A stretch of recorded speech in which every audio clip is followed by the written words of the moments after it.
CEO of TMTD.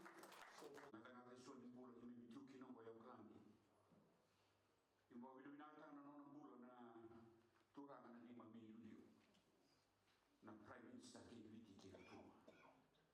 ni bangalal kana no bulo me mai kiwa tingi mami na ngom to tokongo ni mreo se we ba ko ko ta ka tu be wa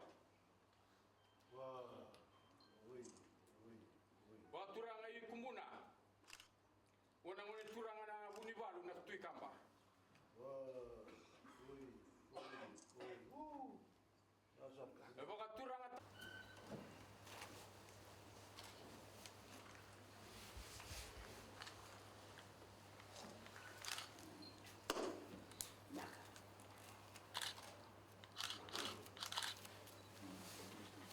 Sabulu binaka.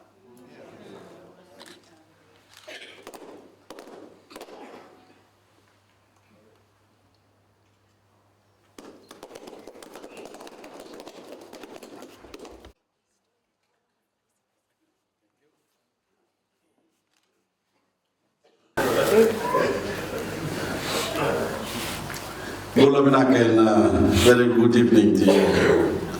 It's wonderful to be here with a great extended Fijian family in Auckland, and I bring you greetings from everyone back home. I understand there was a line of thought that there was going to be a lot more people that were going to turn up, so the High Commission and his officials, I understand, and the President had invited the leaders of the community on an understanding that the hall might not be enough for all of us. But I've told everyone we can change places. Another group can come in and we go up. As I said, it's wonderful to be here with a great extended Fijian family in Auckland, and I bring you greetings from everyone back home. As I told the members of our Australian family in Sydney last weekend, it does not matter where we are in the world, we remain forever connected to our island home. And no matter where we go, we take our Fijian values with us. The big hearts that we all pride ourselves in having. The first thing I want to do tonight, ladies and gentlemen, is to thank you all for your big-hearted response to the plight of our people back home who were affected by Tropical Cyclone Winston in February. We are still getting over, as a nation and as individuals, the loss of 44 of our loved ones. We are still in the process of getting back on our feet, of rebuilding the thousands and thousands of homes that were destroyed. But the burden that so many Fijians faced was considerably lightened by so many people around the world like you, the wonderful people of the Fijian community in New Zealand. The way you came together to contribute to the relief effort really touched the hearts of our people. So from your extended family members back in Fiji, we never will to you all. We are determined to build back better and stronger because we know that it is only a matter of time before the fury returns. Climate change is producing more frequent and more intense weather events all over the world, and we have to be prepared for this new and terrifying era, while at the same time doing everything we can to persuade the industrial nations to cut back on the carbon emissions that are causing this crisis in the first place. As you know, ladies and gentlemen, Fiji is taking a lead role in this fight, and next month I will be traveling to Morocco for COP22, where I will again be pressing for deeper cuts in carbon emissions than we have on the table at the moment. Fiji and the other Pacific countries want global warming to be kept at 1.5 degrees above the pre-industrial age, rather than the 2% that the world agreed to at COP21 last year. So we will keep fighting for our position, because we have heard that we've received scientific information that with 2 degrees that was agreed to last year. Some members of our communities in the South Pacific Islands will no longer be seen above sea in 50 years' time.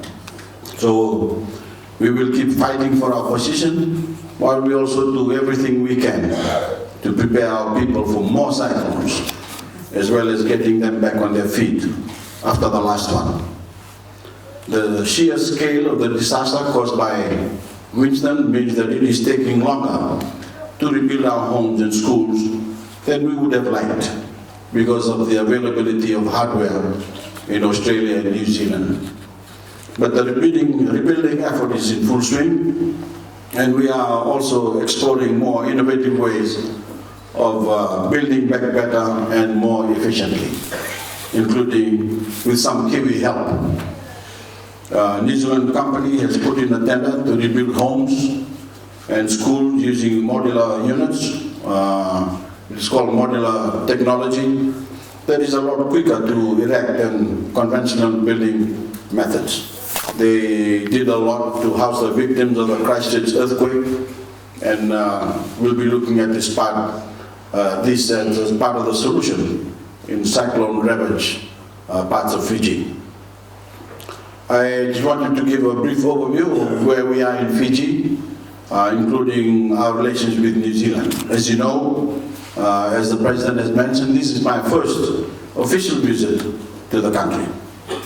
And while it's no secret that we have gone through some difficult times in our relationship, we are putting all that behind us.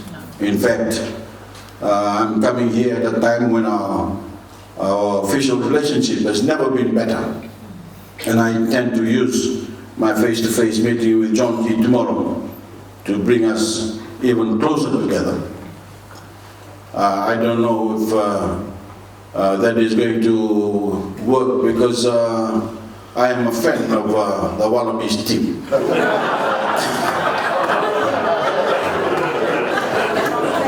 So I may have to leave that behind if I want to strengthen this relationship. I like John Key, and I'm really looking forward to our talks, and then going to the Bledisloe Cup together tomorrow night. It was great to have him in Fiji back in June, and whatever the New Zealand media said about the visit, it was a terrific success, and the Prime Minister and I got on very well. He's a straight shooter, and I admire him for his plain speaking and willingness to let bygones be bygones, just as I'm doing with him and the New Zealand government. The same applies to Malcolm Turnbull in Australia, so I'm doing everything I can to produce a closer relationship with both countries, in which we collaborate on a whole range of matters in an atmosphere of mutual trust and respect. As we come closer together, all sorts of opportunities present themselves. More trade, more investment, and closer cooperation on all those challenges we face in the region, whether it's climate change or drug trafficking, people trafficking, or any number of things in which working closer together makes it far more likely that we can find solutions. Just to give you some idea of the bigger picture as I see it, we need to give Fiji a bigger voice in the world on issues like climate change and the threat to our environment, and especially our oceans.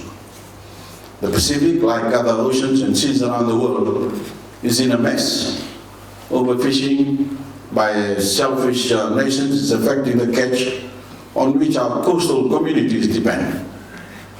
And there is far too much pollution, including all those plastic bags and bottles that the countries on the Pacific Rim are dumping into our ocean and are making their way down to us. That's why Fiji is joining Sweden to co-host one of the biggest UN conferences in the world, a conference in New York next June, to start addressing this crisis, while at the same time doing everything we can to draw global attention to the urgent need to address the challenge of climate change. So on two fronts, extreme weather events and rising sea levels and the quality of the waters around us, Fiji is taking a strong stand. Because if we can't stay safe and don't have a clean environment, the future for us looks pretty bleak. Friends, at the same time, we are doing everything we can to grow our economy, raise living standards, and provide our people with interesting, sustainable livelihoods. And we are having a tremendous amount of success in doing so. We've had 7 straight years of economic growth, the longest in Fijian history. And even with the crushing effect of Cyclone Winston, we are still expecting close to 3% growth this year. Because, thank God, Winston spared our main tourism areas. Excuse me. All this means keeping jobs, more jobs, and better jobs. And with more people employed and more companies making profits, the revenue that the government gets from taxes is also better.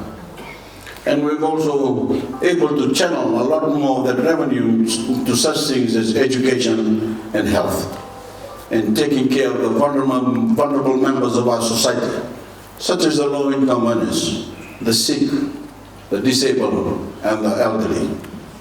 We've been able to do things that previous generations of Fijians could only dream about, including free schooling for our young people, more scholarships and a tertiary loans program that you may have heard about. Even the most disadvantaged Fijian child now has a chance to get a proper education. And we've established a network of technical colleges across the country, a network to give our young people access to better trade skills and increase our nation's skills base. All those things, like properly trained plumbers, electricians, carpenters, mechanics, and cooks, that any country needs to be successful. These new technical colleges, plus our existing 3 universities, are giving young Fijians unprecedented opportunities to gain higher qualifications, so they can go out into the world and make a difference. We have also set ourselves a task with our education revolution to become a smarter country, a clever country, because that is the surest way to achieve our overall objective to turn Fiji from a developing country into a modern nation state. And that's where we are targeting, to stand on our own 2 feet, to not be dependent on foreign aid, to be a beacon for other developing countries for what is possible if small nations put their minds in it, disciplined and focused. To make Fiji even greater and more respected than it is now, a voice in the world that is listened to, with the people equipped with skills that are portable and are recognized wherever Fijians travel. Friends, I've said that I want Fijians to regard themselves as citizens of the world, taking with them wherever they go our Fijian values and respect and care for each other, our respect and care for the people of other nations, and our respect and care for the planet in which we live. Whether it is as UN peacekeepers, keeping ordinary people safe in areas of conflict, or our volunteer teachers and health workers in other Pacific countries, or any Fijians who move to another part of the world, we can all take our values and our skills with us, and we can all make a big difference. Of course, there is a little point in educating our young people if we don't provide them with interesting and sustainable jobs. That is why managing our finances and economy is so important, very important, and creating the stability and the incentives for people to invest in Fiji, whether it is investment by Fijians or people living overseas. A vital component of my Australia and New Zealand visits have been trade and investment symposiums that we have held in Sydney last week and in Auckland yesterday. It's all about explaining to potential investors the benefits of putting their money in Fiji, of our educated workforce, our low taxes, and easy accesses to other markets, and of course creating the jobs and the wealth on which the prosperity of every Fijian depends. We have a growing collection of quality Fijian-made products and services, and I'm making it a priority to take those products and services to the four corners of the earth and to make Fiji and the Fijian-made brand a byword for quality the world over. My greatest ambition as Prime Minister is to equip every Fijian child, no matter how disadvantaged their background might be, with the skills to go out into the world and make something of themselves. And in doing so, to work together with other better educated Fijians to make our mark as a nation. This is our quest. That is our mission as a government. And I'm very gratified that it has the support of the Fijian people. Friends, by managing the economy properly, we are also able to provide the Fijian people with a greater level of services than ever before. New and better roads, new airports, and more efficient ports that reduces the cost of other things people buy because our wharves are finally working properly. If you have not been to Fiji for a while, you'll be amazed at all the activity going on. As soon as you leave the airport, you'll notice the new roads which we are building, the new street light, there's new street lights. And when you come to Suva, you'll be amazed at the transformation of our capital, our renovated government buildings and the parliament. The wonderful Grand Pacific Hotel, now grand again, and the refurbished Albert Park and our brand new pavilion. You'll be amazed at how connected everyone is, not only mobile phones, but high-speed internet, which is a big drawcard for investment as well. So Fiji is really buzzing, and as I said to Australian, New Zealand businessmen, we are open for business. And I urge you all of you, who have not already done so, to reconnect with your country of birth. We have people with us on this trip that can apply, that can help you apply for dual citizenship. You can both be a Kiwi and a Fijian and come and go as you please. We have people who can register you to vote in the next election, and we have people who can register your children in the Voreqe Bainimarama because we need all those registration and official books to be updated. Our indigenous people have never been more secure, more better educated than under my government, creating a level playing field for every Fijian, creating opportunities for all. It has not been at the expense of any one ethnic group, which is the politics of vote.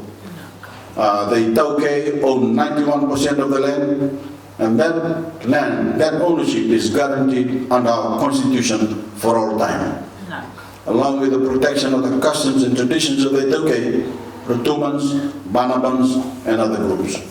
In fact, we have strengthened the position of the Tauke across the board, and we've ensured that ordinary Tauke are more empowered and are able to get their fair share of the lease monies that are owed to them through their collective ownership of the land. We now have a digital record of the members of each land-owning unit. So we have better processes to ensure that the distribution of lease monies is transparent and fair. Above all, friends, we are producing a fairer and more equal society, which is very important. Using more of our resources to direct assistance to those Fijians who are most in need. Our low-income earners are benefiting from subsidized electricity and free medicine and water.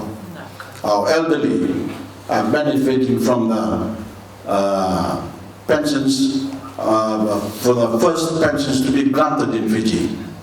Our women are benefiting from a range of specially targeted programs, and we are finally making the effort we should have always made to enhance the opportunities for disabled people. Building not only a fairer society, but a more caring society. We have made great strides in recent years, but it is vital as we move towards a half-century mark as an independent nation that the reform that we are making continue. We cannot afford to lose our momentum, especially when it comes to the strength of our economy, on which the prosperity of every Fijian depends. We must continue with the underlying philosophy which has brought about socio-economic stability and confidence, created and sustained jobs, produced a conducive environment for investment and a just and fair society.